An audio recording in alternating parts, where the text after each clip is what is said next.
Okay, let's roll into our race winner for today's 42nd annual Aaron's 499 here at Talladega Superspeedway.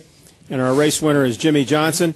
He drives the number 48 Lowe's Chevrolet for Hendrick Motorsports. He's joined up front by crew chief Chad Knaus. And as I mentioned earlier, the margin of victory of .002 seconds ties the closest margin of victory since the history of electronic scoring. Previous .002 was in Darlington, 2003. Can't wait to give Boyer a hard time. And the 88 lead changes ties the all-time series record. This is Jimmie Johnson's 54th career NASCAR Sprint Cup Series victory. His first in 211, his second here at Talladega. Jimmie, talk about the closing laps. And when you were making your way up through the pack in that last part of the race where you got to the lead. Yeah, we had a plan coming into the race and stuck to it and learned a lot as the event went on. Really, Junior and I did on how we'd communicate, what runs we could make, how we could set them up, how we could pass, how to have the guy pushing could cool his car. So I mean, it was really there's a lot of learning that went on over all the laps throughout the race. So once we got to the end, Junior started getting warm and had to pull out a couple times at the. Right, 3 or 4 to go, and at one of those points we got disconnected, and a bunch of guys went by, but we stayed committed to the top and had our momentum wound back up and somehow trucked by a bunch of guys on the bottom. I don't know if they had to switch lanes or what, but before we knew it, we found ourselves in third after we took the white, and a decent gap from us to the leaders, and they got side by side, which allowed us to really close up. And as we went into turn 3, I had a big run and was thinking about the bottom, and the 5 and 24 defended that, and then I kind of wandered to the middle and just didn't have an option then, and knew I still had probably a mile to go, so I just chilled out and sat in their draft. And as we came off of 4, those two groups were occupied trying to side draft each other and racing each other and had the top covered up. And as we started rolling up on them, I shot down to the bottom, and we were able to surge by out of the tri-oval coming out of the bottom because they kind of left it open there. So just worked out, So very, very proud of the effort Hendrick Motorsports has put in, as always, and I think it showed in qualifying. And then here are our 4 cars fighting for the win at the end. So I'm very proud of that, Chad and Stevie, and the growth of the 4888 shop. And the way Junior and I worked together today. So very, very proud of the effort. Chad Knaus, talk about the performance of the 48 crew out there today. I thought it was a really good day. Kind of to hit on what Jimmie was talking about, it was much more than just the 48 car that was able to pull off this victory. We worked really hard. We have a collective group of guys at Hendrick Motorsports that work on our Superspeedway program, and they do a fantastic job of putting a very good product out there, and I think that started to show signs on Friday. Definitely started to show signs in Daytona when we were able to qualify with the 88 car on the pole and bring some of that momentum back here for qualifying at Talladega. And, we've been working a while to try to get it to where we could get the drivers to really commit to one another and work together, and I think it was really nice to see the 5 and the 24 work together the way that they did today. I thought it was really nice to see the 88 and the 48 work together the way that they did, and it made it a lot easier on Steve Letard and myself to call the race when you've got that kind of strategy going on. I think it was a good race for Jimmie and Dale to get a lot of experience working together and learning how the draft works, and hopefully we can apply some of that to the race when we come back here in the fall. So it was a very collective effort on a lot of people's parts, and it was really nice to see. We'll go to questions. We'll start in the press box. Questions for Jimmie or Chad in the press box. Jimmie, it's Ron Felix, Insider Racing News. In watching the replay, it appeared that your left wheels had come across the yellow line there. Were you concerned at all that NASCAR was going to call that on you? Someone mentioned that to me outside, and my eye line was on the 5 and the 24 because they were coming down the track trying to protect the inside lane. I have not seen the video yet, and I was not focused on where that yellow line was. I was more worried about causing a big pileup, and luckily the 5 quit coming down, and then the 24 pulled back up. So I don't know where my left side tires were, but I've heard that a statement's been released and everything's cool. So glad I'm not sitting here having to worry about that. We'll stay upstairs in the press box. Go ahead. Jeff at RacingToday.com. Jimmie, you kind of answered this, but a follow-up to the question about the yellow line. Were you surprised that the 24 and 33 didn't crowd you so that it became an issue possibly that you were near the yellow line?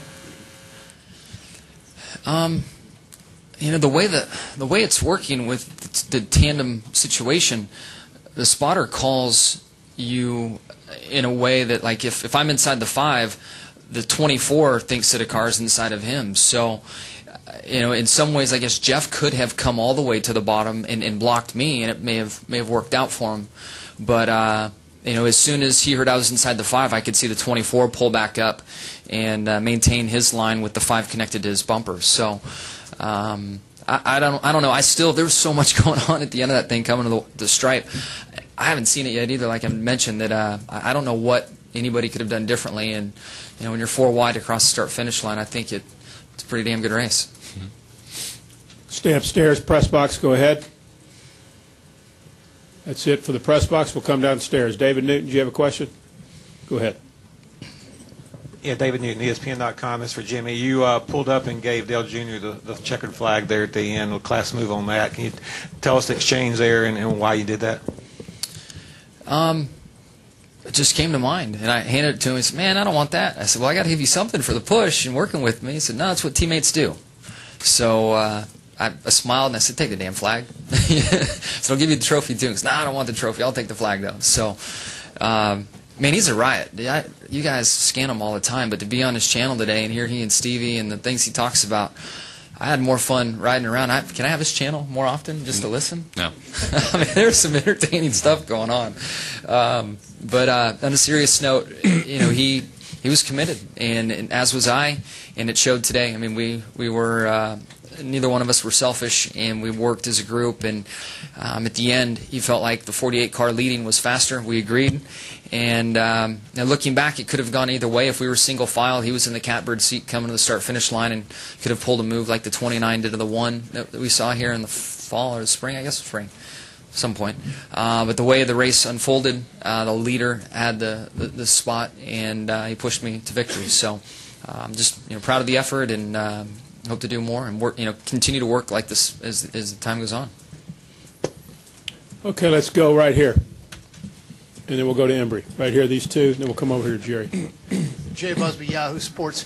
Jimmie, how far back in the race did you decide that you were going to be the one that was leading and that Junior was going to be the one that was pushing? We kind of traded responsibilities off so that we could each learn and get a feel for it. Didn't know what would unfold at the end. And after the last pit stop, I was pushing him for a while, and we were getting disconnected pretty easily.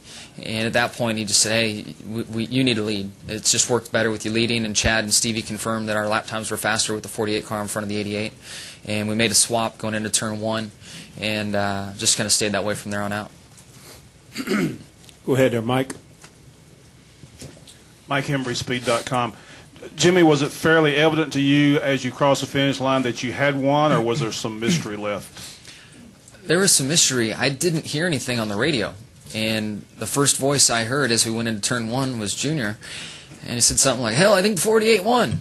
And then I started going nuts. So Chad didn't know what radio to talk to me on or what channel. The 88 guys didn't say anything, and Junior finally spoke up and said something. I was still in the gas. I didn't know if the checkered was out, if it was out or not, and I was going to stay in the throttle until I heard different. So he's the one that broke the news to me. But I knew it was close. If that was, in my mind, I knew that if that was a checkered, it was close, and I didn't know if I had it won. Go ahead, Jerry. Jerry Jordan with the Examiner over here to your left. Chad, Jimmie, at one point Jimmie waited in his box for Junior to come out. How much against the grain is that for you guys to do that, and what were you thinking at that point? It's tough. It's tough. You have to change your mentality when you come to a track like this. And I think we've done as a team a good job of changing the mentality of how you run a racing organization at Hendrick Motorsports and being committed to the team and the betterment of the organization. And we had to carry that to the nth detail today to make that happen. If you saw how we were working on the car, we were taking 4 tires, so was the 88. We had damage. The 88 hung out, made sure their stuff was right. We took 2 tires, they took 2 tires, and vice versa. So we really worked well on that, and it's different. It's definitely different because you're usually going for the win every single one, but today all we want to do is to get one of those 2 cars in victory lane. We'll take another one downstairs. Dustin, then we'll go up top. Press box. Go ahead. Dustin Long, Landmark Newspapers. Jimmie, on the last lap, Jeff talked about the two different tandems came up and side drafted each other and essentially kind of stalled them out. Mhm. Is that kind of how you saw it? And it also looks like watching the videotape, you talk about being high, you kind of make a very big move to go down 2 lanes. I'm guessing you normally wouldn't do that, or how dramatic of a move was that? And were you able to give any warning to Dale Jr., or he just has to follow you in a situation like that? Yeah, I was on the radio with him going down the back and just trying to explain what I saw in front. We had a good run coming into 3, and I talked him down to the bottom, and then the 24 and 5 defended that. So then I thought I could get up to the middle and was telling him on the radio, and the 29 and the 33 had that kind of covered where there wasn't a move. So I just stayed in the middle of the track, and those two side by side, those 4 cars side by side, punched such a big hole in the air that I kind of let off the gas a little, let Junior really get to me and create some energy. And as we came off of 4, worked my way back to wide open, and we were rolling.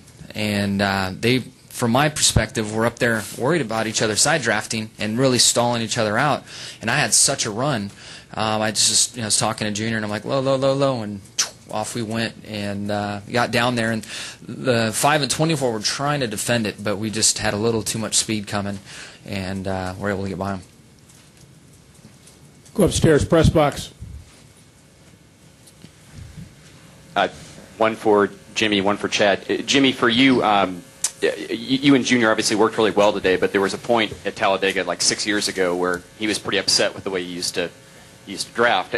Was there a moment when you guys sort of like learned to work well together and sort of change your style and became, to the point where you guys could work so well together today?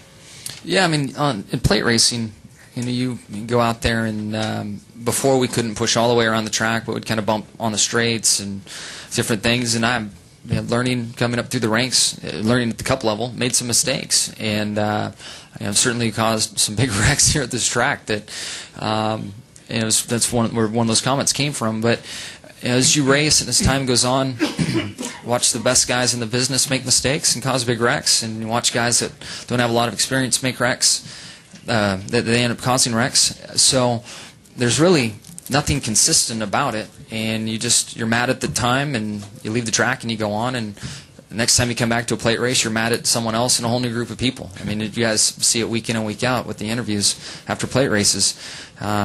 There's a lot of blame floating around. A lot of guys mad when they're wrecked. So that's what it was, and I'm glad that I haven't been the root cause of anything major lately, although I've been in a ton of wrecks. It seems like each plate race, especially at Daytona, we're in wrecks, and we did that again this year. So so I've climbed out of the car upset at plenty of guys as well. It's just part of the game.